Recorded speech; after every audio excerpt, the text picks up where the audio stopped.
G'day guys, and welcome back to another episode. Today's episode will consist of me rebuilding the swivel hub housings on this old girl. Going to do a proper job where I've already dismantled the CV shafts, cleaned the CVs and reassembled them to the original shafts. I've replaced the axle seal already. I've already driven in mid, upper and lower kingpin bearing races, so they're already in there ready to go. While I was going, I cleaned out the front diff housing, the G60's inner and outer axle seal. The issue being there is that any water that gets inside past the seals over time sits in the lower part of the housing and can't get back. It eventually dries out and any dirt and grit and stuff just accumulates in there. So while you're going, I suggest that you clean it out. I've made up a tool which is a round thing that just fits up inside the housing here. I drilled a hole through it.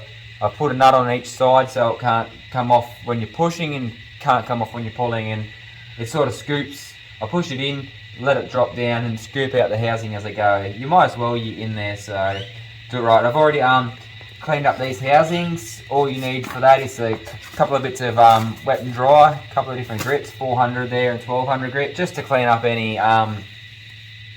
surface rust there and get it nice and smooth. I find that the grease builds up over time, so I just hit it with a wire brush on a drill first and loosen up that, and same as on your seal guard there, done that. Righto, the brakes on this thing, when I got it, it was a farm car. It was missing horseshoe clips that hold the shoes to the back and plates. It was missing springs. Typical farm car, it probably didn't go back the way it probably should have. Someone's had it apart before. So there's a 1977 G60 Patrol over the back of me here. I plan to do a bit more travelling and trips in that thing, so after the trip to the Victorian High Country last year, the wheel cylinders got water and mud in there and it chewed the seals out. The wheel bearings, shoes and that were fine. I put them all in there to get on the road 3 or 4 years ago. The shoes are still good, the wheel bearings were still good in that, so I'm going to reuse the whole knuckle housing, as you can see, straight off that unit onto this. As part of the disc brake conversion, you use MQ bits, so I pulled the kingpins out of that and kept them aside for this job. As I know the brake shoes are good, it just needs new wheel cylinders, and I'll clean up the wheel bearings, repack them and bolt her up. So anyway, I've already done this side, axle seals in, I've filled up the housing, filled up the knuckle with molly grease, the CV's packed, ready to go in, so we'll get on with the job. First things first, I can recommend, just for the install, just put some grease on your shaft, just so when you slide it in it doesn't damage the seal at all. Be careful when you're installing it, try not to damage that new axle seal. It doesn't take much, so just be careful. It is plenty doable. I don't like working out here in the dirt floor in the shed, but it's all I've got at the moment. Might get a slab one day and work my way up to a few more luxuries.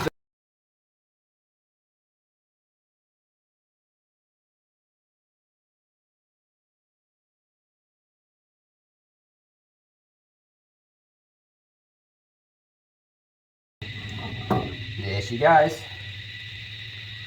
Righto. That's in where it needs to be. Now we'll shove a bit more wheel bearing grease in there. Shove that, push that molly grease in that's oozed out. Doesn't really matter. A lot of the time you find that vehicles don't get maintained properly, so the CVs are a bit dry, they might be clicking. Usually with a bit of a clean up and relube they'll come good. These weren't noisy from what I knew, but I've done a full job on it anyway. So now we'll cut the video.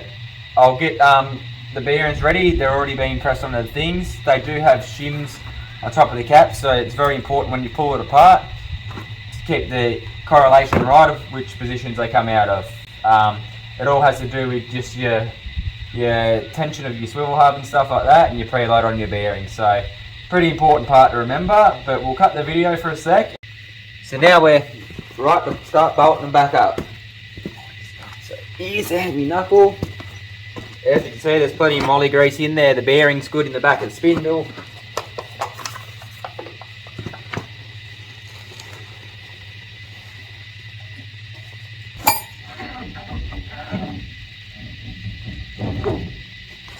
just like that.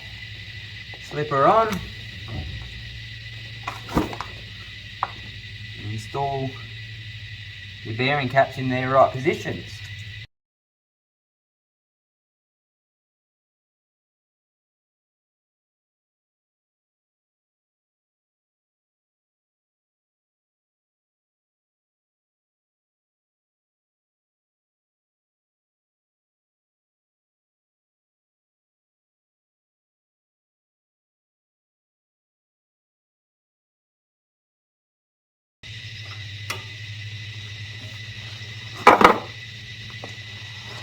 Now, we'll bolt the sweep seal back up, then we'll fire up the tension wrench and we'll tension them all up. Righto, that's that. Alright, we'll tension her up. Yeah, and we'll get on to the other side then. We'll start on cleaning up this housing on this side. Whatever you want to do first, I'd like to get the wire brush in there and loosen up all this grease, any build up, go around the back side. Try to hold that out the way, clean that up. Probably next pop your axle seal out. There we go. And now this is that tool I was saying before about cleaning out the diff housing. It's not pretty, but it does work. So I'll just shove it up inside there. I do find the short side doesn't accumulate as much rubbish, but it can get shit in there, not too bad.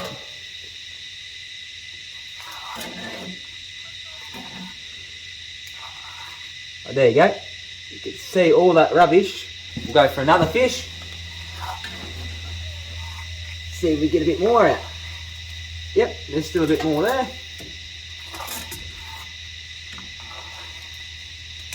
Righto, I think that'll do it. Did remove a fair bit. There's not much more coming out now. Not sure if you can see that there, all the stuff that's dragged out, but anyway, that's what I was saying. So you're in there anyway, so you might as well clean it out.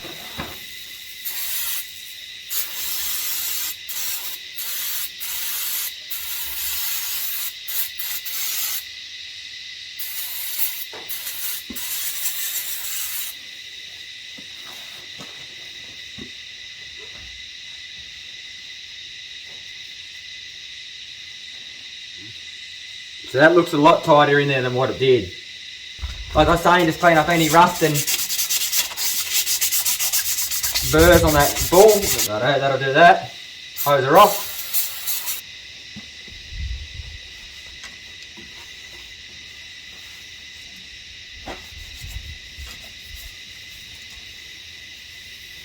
Just spend a couple of minutes cleaning it up properly. You don't want dirt and shit in there. It's looking pretty good, guys. Now we can start by installing the axle seal. First off, you can do it now, you can do it later. Just always put a bit of grease on the lip surface where it's going to seal. As with any seal, you don't want to burn it out. So do it now or do it before you slip the shaft in. So I'll just get that where it needs to be. The axle seal needs to go in square, so just take your time with it. It's not a race. Because if it's not square, it won't work properly. It'll be deformed. Pretty good. Yeah, a bit of thread lock or bearing blue, doesn't matter. It's not essential, but I like to do it anyway. And just like that, she's home. Alright, do the same with the next one.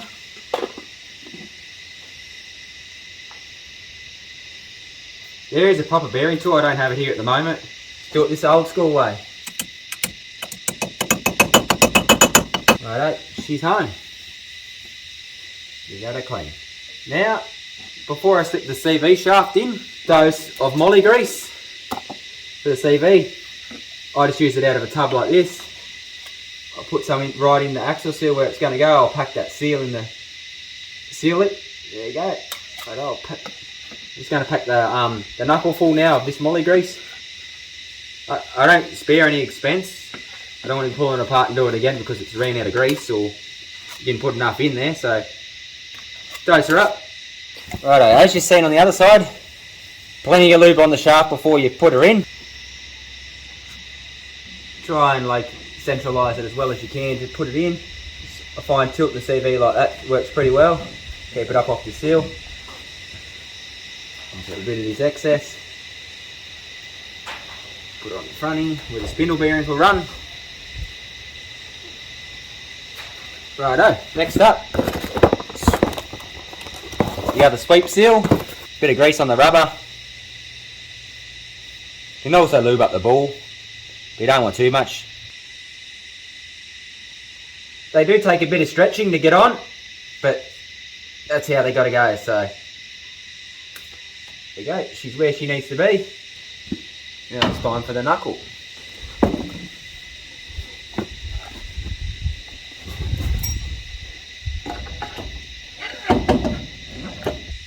Kingpin's back in.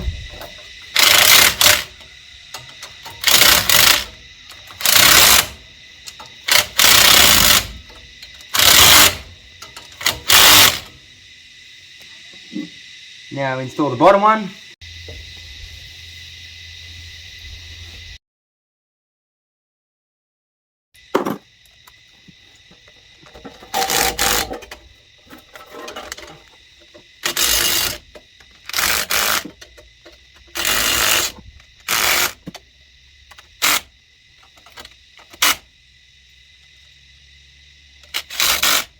Feels good.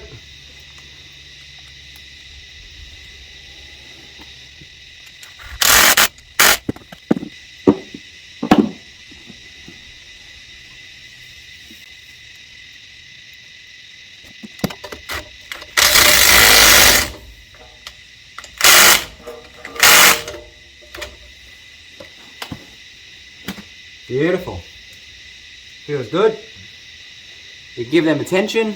Afterwards, I'll just whack that sweep seal back together, bolt the guard up, and then that's that bit done.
Alright guys, that's that. I'll tension them up now, and I hope you enjoyed the video.